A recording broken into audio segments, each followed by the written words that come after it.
Iran के खिलाफ शुरू हुआ युद्ध 18वें दिन भी जारी है। दोनों तरफ से हमले और भी तेज हो गए हैं। इजरायल का दावा है कि उसने ईरान के मुख्य सुरक्षा अधिकारी अली लारिजानी को मार गिराया है। मीडिया रिपोर्ट्स के मुताबिक ईरान के नए सुप्रीम कमांडर मुस्तफा खामेनेई, जो कि हमले में पिछले दिनों घायल हो गए थे, उनका मॉस्को में इलाज चल रहा है। हालांकि दोनों ही खबरों का ईरान ने अभी तक कोई पुष्टि नहीं की है, लेकिन अगर ये दोनों ही खबरें सच हैं तो क्या इजरायल ने ईरान का अस्तित्व मिटाने की जो कसम खाई थी वो पूरा होता दिख रहा है क्या? लेकिन एक दूसरा भी सच है, वो ये कि ईरान की तरफ से भी हमले काफी तेज हो गए। इजरायल समेत खाड़ी के देश दावा कर रहे हैं कि उनकी तरफ ईरान लगातार मिसाइलें दाग रहा है। और यह हालत तब है जब अमेरिका ने दावा किया था कि उसने ईरान के 90% डिफेंस को तबाह कर दिया है। लेकिन यह मामला सिर्फ ईरान तक अब सीमित नहीं हो रहा है। उधर ताइवान के खिलाफ अपने युद्धपोत को तैनात कर दिया है चीन। इधर अफगानिस्तान पर लगातार मिसाइलें दाग रहा है पाकिस्तान। तो ईरान क्या अब अफगानिस्तान तक पहुंच रहा है क्या? ईरान के खिलाफ चल रही लड़ाई की आड़ में क्या दूसरे देश भी अपने हित साधने की कोशिश कर रहे हैं क्या? ऐसे कई सारे सवाल उठकर सामने आ रहे हैं। आज आवाज अड्डा में करेंगे इसी पर खास चर्चा। नमस्कार, मैं हूं लक्ष्मण राय और चर्चा में शामिल होने वाले अपने मेहमानों से आपका परिचय कराऊं इससे पहले एक रिपोर्ट देख लीजिए।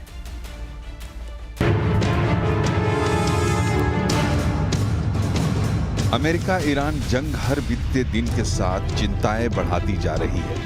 खुद ट्रंप के जो बयान आ रहे हैं उससे कंफ्यूजन बढ़ गए हैं। सवाल ये भी उठने लगे हैं कि ईरान अभियान कहीं ट्रंप का हड़बड़ी में उठाया गया कदम तो नहीं है, क्योंकि राष्ट्रपति ट्रंप ने कहा है कि उन्हें इस बात का अंदाजा नहीं था कि ईरान अपने खाड़ी के पड़ोसी देशों पर हमला कर सकता है। They were, I wouldn't say friendly countries, they were like neutral, they lived with them for years. I said, that's strange. You know, UAE is like the banker for Iran. They're like the banker. Qatar, their neighbors, they got along okay. Saudi Arabia, all of a sudden, Kuwait is getting hit. Bahrain is getting, all these countries are getting hit. There was no expert that would say that was going to happen. हालांकि Trump लगातार दावे कर रहे हैं कि Iran को वो घुटने पर ला चुके हैं। इधर इजरायल भी ताबड़तोड़ हमले तेहरान पर कर रहा है। इजरायल ने दावा किया है कि उसने ईरान रिवोल्यूशनरी गार्ड के प्रमुख लरजानी को मार गिराया है। हालांकि ईरान ने अभी इस पर कोई प्रतिक्रिया नहीं दी है, लेकिन अगर ये खबर सही साबित होती है तो खामेनेई की हत्या के बाद ये ईरान के लिए दूसरा सबसे बड़ा झटका है।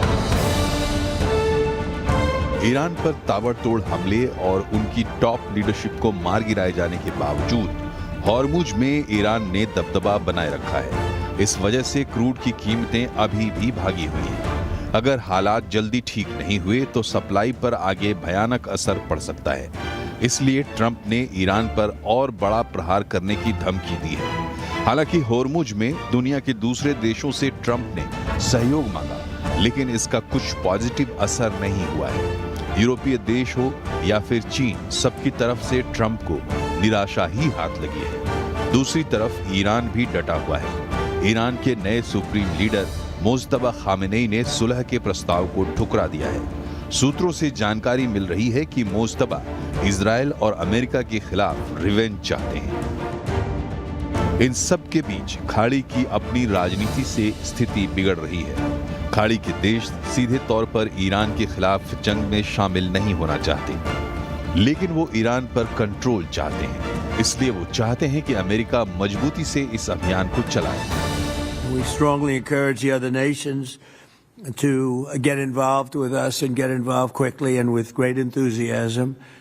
I have that from a number of them, and I'd like to say their names, but frankly, I don't know if they would want me to or not, because maybe they don't want to be targeted. But I say, wouldn't matter if you're targeted or not, because this is a paper tiger that we're dealing with now. It wasn't a paper tiger 2 weeks ago. It's a paper tiger now. इसलिए Trump अब अपने अभियान को अंतर्राष्ट्रीय वैधता भी दिलाने की फिराक में है। लेकिन इन सब के बीच चीन ने ताइवान में मोर्चा खोल दिया है। अमेरिका को ईरान में फंसा देख जिनपिंग ने ताइवान में जहाजों की तैनाती की है। इससे चीनी हमले का अंदेशा गहरा गया है। इधर अफगानिस्तान और पाकिस्तान में जंग की हालत लगातार बनी हुई है। तालिबान ने आरोप लगाया है कि काबुल में अस्पताल पर पाकिस्तान ने हमला कर 400 से ज्यादा निर्दोष अफगानियों की जान ले ली है। हालांकि पाकिस्तान ने इससे इनकार किया, लेकिन भारत ने इस हमले को अफगानिस्तान की संप्रभुता पर सीधा हमला बताया और अंतर्राष्ट्रीय समुदाय से इसके लिए जिम्मेदार लोगों को जवाबदेह ठहराने की अपील की है। साफ है, युद्ध की आंच एशिया के अलग अलग देशों में फैलती जा रही है।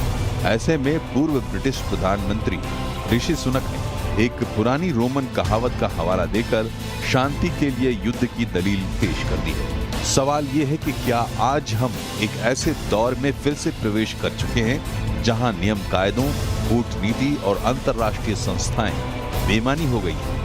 जंग की उठती लपटें उस नए वर्ल्ड ऑर्डर की झलक है कि जहां मामूली ईगो और अपनी मनमर्जी थोपने के लिए भी किसी देश पर हमला किया जा सकता है। ऐसे में क्या किसी भी देश की संप्रभुता की कोई गारंटी आज बची हुई है? तो इन सारे सवालों का जवाब ढूंढने की कोशिश करेंगे आज आवाज अड्डा में। हमारे साथ जुड़ रहे विशेष मेहमान दो पूर्व डिप्लोमेट हैं, एम्बेसडर प्रभुदयाल साहब और एम्बेसडर अनिल वाधवा साहब। Retired lieutenant general Shankar Prasad साहब भी जुड़े हुए आज हमारे साथ, और जेएनयू में स्कूल ऑफ इंटरनेशनल स्टडीज के प्रोफेसर अंशु जोशी जुड़ेंगे कुछ देर में, और वरिष्ठ पत्रकार आरती टिक्कू सिंह हमारे साथ जुड़ चुकी हैं, जो कि अमेरिका के पॉलिटिक्स को, इस पूरे क्षेत्र में जो पॉलिटिक्स को काफ़ी बखूबी से समझती भी हैं। तो आप सभी मेहमानों का बहुत बहुत स्वागत है हमारे शो में। शुरुआत में एम्बेसडर दयाल मैं आपसे करना चाहूँगा। शो शुरू होने से पहले एक बड़ी खबर ये निकल कर आई कि अब तक ट्रंप प्रशासन, खासतौर से ट्रंप के खिलाफ जो आवाज़ें दबे स्वर में निकल कर सामने आ रही थी, वो अब खुलकर सामने आने लगी है। ट्रंप एडमिनिस्ट्रेशन का एक सीनियर ऑफिसर ने ये कहकर इस्तीफा दे दिया है कि वो इस युद्ध का समर्थन नहीं करते हैं। National intelligence, national counter terrorism के डायरेक्टर जोसेफ केंट ने यह कहते हुए इस्तीफा दिया कि ट्रंप ने इजरायल के दबाव में ये वॉर किया है, अमेरिका को इस युद्ध में उतरने की कोई ज़रूरत थी नहीं। इसको कैसे देखा जाए? ये एक शुरुआत है, ट्रंप के घर में खुद इसका विरोध हो रहा था, इसका एक प्रमाण है। एम्बेसडर दयाल, देखिए, ट्रंप एडमिनिस्ट्रेशन में अनेक ऐसे सीनियर ऑफिशियल्स हैं जिन्होंने बार बार ये कहा है कि अमेरिका को इस युद्ध में उतरना ही नहीं चाहिए था। उनका ये मानना है कि इजराइल के दबाव में ट्रंप इस लड़ाई में उतर गए। अब उतरना तो आसान था, इससे निकलना कैसे हो ये किसी को समझ में नहीं आ रहा। और ट्रंप जब प्रेसिडेंट बनने के लिए कैंपेन कर रहे थे, उन्होंने ये साफ कर दिया था कि वो कोई बाहरी युद्ध में नहीं पड़ेंगे और उससे दूर रहेंगे। वो सिर्फ अमेरिका फर्स्ट और अमेरिका को आगे बढ़ाने की, डेवलप करने के लिए। अब इस तरह के युद्ध में अमेरिका का शामिल होना, तो अमेरिकन ये समझते हैं कि उनके लिए अच्छा नहीं। एक तो वहां पर इन्फ्लेशन बढ़ जाए काफी, जैसे गैसोलीन प्राइसेस हैं, ये काफी बढ़ गए। इसके अलावा अमेरिकन जो है उनको बॉडी बैग से बहुत डर है। वो नहीं चाहते कि युद्ध की वजह से वहां के सैनिक मृत्यु के, मतलब मौत के घाट उतरे और बॉडी बैग्स आए। अब ये शुरू हो गया है। अब सुनने में आ रहा है कि ट्रंप जो है वो और सैनिक वहां तैनात करने जा रहे हैं। इसका बहुत विरोध हो रहा है। अमेरिका में मीडिया चैनल्स इसके खिलाफ बोल रहे हैं। उनके लाइसेंसेस छीन लिए गए। उनको ये कहा गया कि अगर आप ऐसा कर रहे हो तो आपको ब्रॉडकास्ट करने का कोई अधिकार नहीं। तो ले दे के असलियत यह है कि अमेरिका में बहुत लोग जो हैं वो इस युद्ध के खिलाफ होते जा रहे हैं।